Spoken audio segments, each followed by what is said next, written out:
नमस्कार बच्चों, expert knowledge academy में आप सभी का स्वागत है।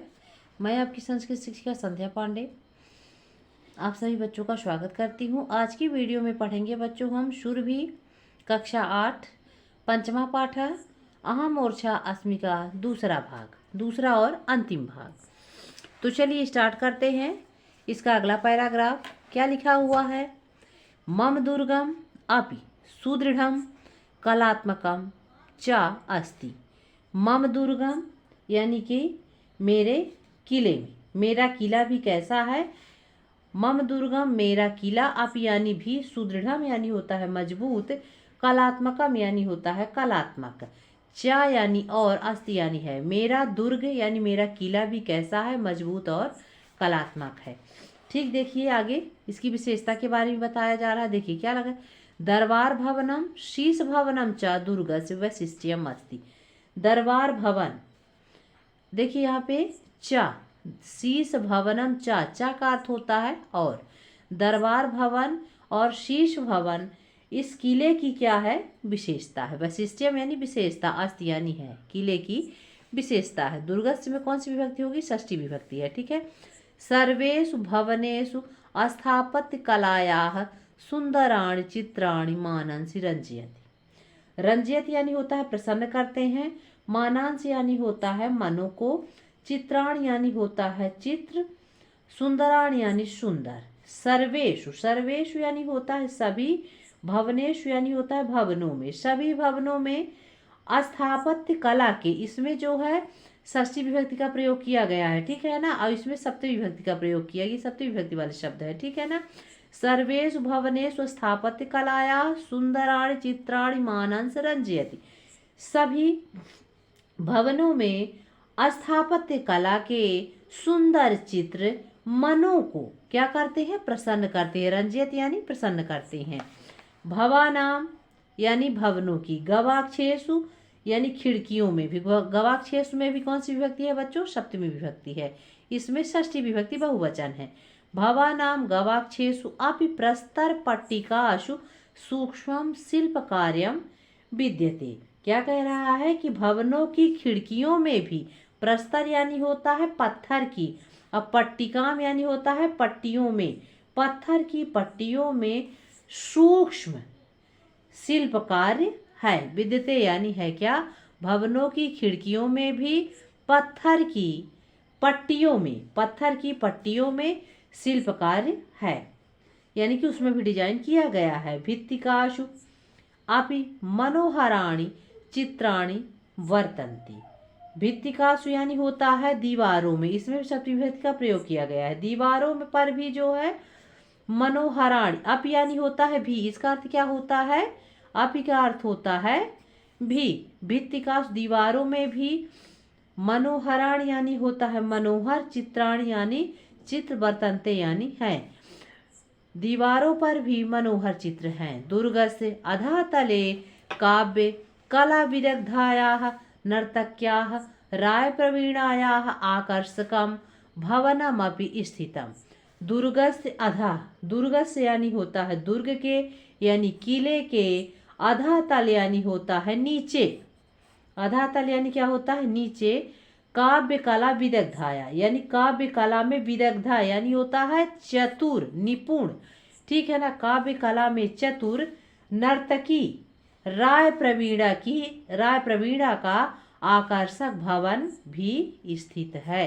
किसका, दुर्ग के नीचे, जहाँ पे ये किला है उसी के जस्ट नीचे क्या है, काव्य कला में चतुर नर्तकी राय प्रवीणा का आकर्षक भवन भी है। आगे देखिए, बामे दर्शनीयम चतुर्भुज मंदिरम विद्यते। बामे यानी बाईं ओर, किले के बाएं भाग में जो है क्या है, दर्शनीय चतुर्भुज मंदिर विद्यते यानी है, किले के बाईं ओर देखने योग्य, दर्शनीय अर्थात देखने योग्य चतुर्भुज मंदिर है। अत्रापि, अत्र धन अपि, इसका संधि विच्छेद करेंगे तो क्या बनेगा, अत्र धन अपि, यानी यहाँ भी प्रस्तर, प्रस्तरेषु, यहाँ भी जो है पत्थरों पर, प्रस्तरेषु यानी क्या हो गया, पत्थरों पर, बहुवचन का प्रयोग हो गया है। यहाँ भी पत्थरों में या पत्थरों पर कलायाम चित्रणम अद्भुतम भांति, क्या कह रहा है? भांति यानी होता है सुशोभित होता है। इसका अर्थ क्या होता है? भांति का अर्थ क्या होता है? सुशोभित होता है। तो कह रहा है यहाँ भी पत्थरों में या पत्थरों पर अद्भुत कला का चित्रण सुशोभित होता है। पुरतः सावन भादव नाम का स्तंभ प्रसिद्ध। पुरत यानी क्या होता है? पुरता यानी होता है सामने, पुरता यानी सामने। सावन भादव नामक 2 खंभे हैं। स्तंभ यानी क्या होता है? खंभे, ठीक है ना। सावन भादव नामक 2 खंभे हैं। किसके? किले के जस्ट सामने सावन भादव नाम के 2 खंभे प्रसिद्ध है। प्रसिद्ध यानी प्रसिद्ध है। अगला देखिए, मम परिसरे एकम पुष्प उद्यानम अस्ति। मम परिसर यानी मेरे परिसर में एक फूलों का बाग है। पुष्प उद्यान यानी फूलों का बगीचा या फूलों का बाग है। आगे देखिए, तत्र विविध वर्णानि पुष्पाणि पर्यटकानां चित्तम मोदयत्। तत्र यानी क्या होता है बच्चों? वहाँ। विविध वर्णानि यानी विभिन्न रंगों के, पुष्पाणि यानी फूल, पर्यटका नाम यानी होता है पर्यटकों के, है ना। चित्तम यानी मन को, मोदयंत यानी प्रसन्न करते हैं। वहाँ विभिन्न प्रकार के फूल पर्यटकों के मन को क्या करते हैं? प्रसन्न करते हैं। उद्यानस्य नाति दूरे, नाति दूरे का अर्थ क्या होता है? यानी पास में। ना धन अति दूरे यानी ज्यादा दूर नहीं, अर्थात पास में। ठीक, क्या कह रहा है? उद्यानस्य नाति दूरे हिंदी भाषायाः प्रसिद्ध कवेः केशवदासस्य स्थानमस्ति। देखिए बच्चों, इसमें इस चैप्टर ज्यादा से ज्यादा षष्ठी विभक्ति का प्रयोग किया गया है। उद्यानस्य में भी षष्ठी विभक्ति का प्रयोग है ना। हिंदी भाषाया में भी प्रसिद्ध कवि केशवदासस्य, इन सब में क्या किया गया है? षष्ठी विभक्ति का प्रयोग किया गया है। तो उद्यानस्य नाति दूरे हिंदी भाषाया प्रसिद्ध कवे, ये पंचमी और षष्ठी विभक्ति का प्रयोग इसमें किया गया है ना। प्रसिद्ध कवे केशवदासस्य स्थानमत, उद्यान के समीप में ही यानी पास में हिंदी भाषा के प्रसिद्ध कवि केशवदास का क्या है? स्थान है। 16 शताब्दात् आरभ्य मम निर्माणम अद्यावधि चलति एव। क्या कह रहा है?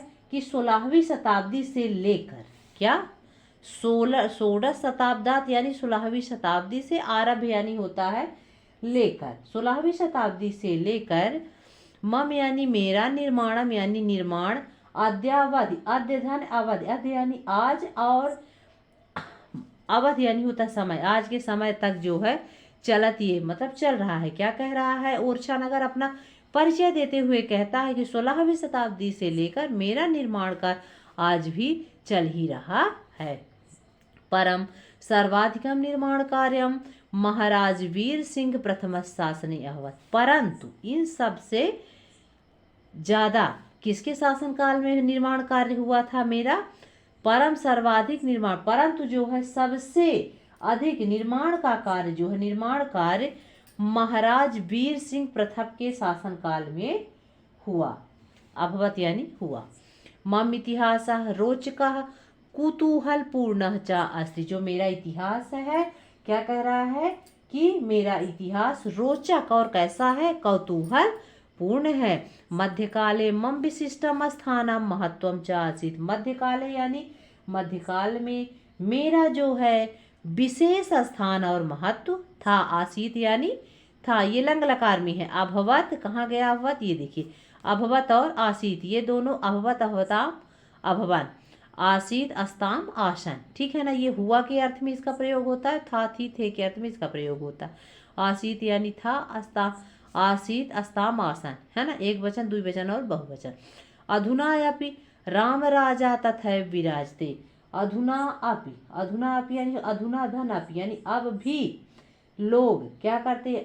सॉरी, अधुना, अधुना यानी होता है आज, अप यानी भी आज भी, राम राजा वहीं विराजते हैं। तथैव यानी वही, तथा धनेव, तथा यानी वहाँ, एव यानी वहीं विराजमान होते हैं। आज भी राम राजा वहीं विराजित होते हैं या विराजमान होते हैं। ईदा नाम अपि जनाः प्रतिवर्षम आगच्छन्ति। ईदा नाम अपि यानी होता है अब भी, ईदा नाम अपि यानी क्या होता है? अब भी लोग हर साल, प्रतिवर्ष यानी हर साल, आगच्छन्ति यानी होते हैं, आते हैं। माम दृष्ट्वा चा मुदिता भवन्ति, चा यानी और, माम यानी मुझको, दृष्ट्वा यानी देखकर, मुदिता यानी होता है प्रसन्न, भवन्ति यानी होते हैं, है ना। तो और मुझको देखकर लोग क्या होते हैं, प्रसन्न होते हैं। मेरे स्थान को देखकर, चूंकि ओरछा क्या है, एक स्थान है, तो अपनी कहानी कह रहा है, तो कह रहा है कि लोग आज भी आते हैं पर्यटक के रूप में और मुझको देखकर क्या होते हैं, प्रसन्न होते हैं। अन्य आने अपि लक्ष्मी नारायण मंदिरम, क्या क्या कह रहा है, कौन कौन सा मंदिर है, लक्ष्मी नारायण मंदिरम, फूलबाग दीवान, हरदौल भवन, सुंदर भवनम, शहीद स्मारकम प्रभृतीन दृष्टव्यान स्थलानि सन्ति। अन्यानि, अन्यानि यानी कह रहा था कि माने और भी हैं, अन्य और देखने योग्य स्थान में बता रहा है कि जैसे लक्ष्मी नारायण मंदिर हो गया, फूलबाग, फिर दीवान, हरदौल भवन, सुंदर भवन और शहीद स्मारक आदि। प्रभृतान यानी होता है आदि, द्रष्टव्यान यानी होता है देखने के योग्य, स्थलान यानी स्थल, संति यानी हैं। क्या कह रहा है कि अन्यानि अपि और भी है, क्या, लक्ष्मी नारायण का मंदिर हो गया, फूलबाग, दीवान, हरदौल भवन, सुंदर भवन, शहीद स्मारक इत्यादि जो है आदि देखने योग्य स्थान हैं। प्रतिदिनं यात्रिणः आगत्य मम ऐतिहासिकं स्वरूपम दृष्ट्वा प्रसन्ना भवन्ति। प्रतिदिन यानी कि हर रोज यात्री, आगत यात्रिणः यानी यात्री, आगत यानी आकर। इसमें देखिए कौन सा प्रत्यय है, तो इसका जो धातु बनेगा आ धन गम धन ल्या प्रत्यय, आ गम यानी जाना। अब ये सब शब्द बन गया, प्रत्यय उपसर्ग सब मिल गए एक साथ, तो इसका अर्थ हो गया आकार। मम ऐतिहासिकम यानी होता है मेरे ऐतिहासिक, मम ऐतिहासिकम यानी मेरे ऐतिहासिक, स्वरूपम यानी स्वरूप को, दृष्टवा यानी होता है देखकर, प्रसन्ना यानी प्रसन्न, भवन्ति यानी होते, मेरे ऐतिहासिक स्वरूप को देखकर लोग प्रसन्न होते हैं। तथा तथा क्या करते हैं, चा तान बिलोक अहम प्रसन्नम भवान, और मैं भी, तान यानी उन सब को, बिलोक यानी देखकर क्या होता हूँ, तान उनको, बिलोक यानी देखकर, अहमप यानी मैं भी, प्रसन्न यानी प्रसन्न, भवाम यानी होता हूँ। तो क्या कह रहा है कि वो मुझको देखकर प्रसन्न होते हैं और मैं भी उन सबको देखकर प्रसन्न होता हूँ। तो बच्चों ये था हमारा पंचमा पाठ अहम ओरछा अस्मि का दूसरा और आखिरी भाग। नेक्स्ट वीडियो में बच्चों हम इसका क्वेश्चन आंसर कंप्लीट कराएंगे। हमारा प्रयास है बच्चों अति शीघ्र आपकी ये जो संस्कृत है एमपी बोर्ड पर आधारित पुस्तक है, तो हम ये सोच रहे हैं कि एग्जाम से पहले इसका पूरा चैप्टर कंप्लीट करा दें। तो कोशिश करेंगे कि एग्जाम से पहले आपका ये चैप्टर पूरा का पूरा कंप्लीट हो जाए, और कुछ व्याकरण भाग भी हम लेकर आएंगे इसी के दौरान। तब तक आप इसे ध्यान से पढ़िए, समझिए। यदि इससे संबंधित आपको कोई दिक्कत हो रही है, कुछ समझ में नहीं आ रहा है, तो आप हमें बताएं, हम आपकी समस्या का समाधान करने का पूरा से पूरा प्रयास करेंगे। तो बच्चों मिलते हैं नेक्स्ट वीडियो में, तब तक के लिए नमस्कार।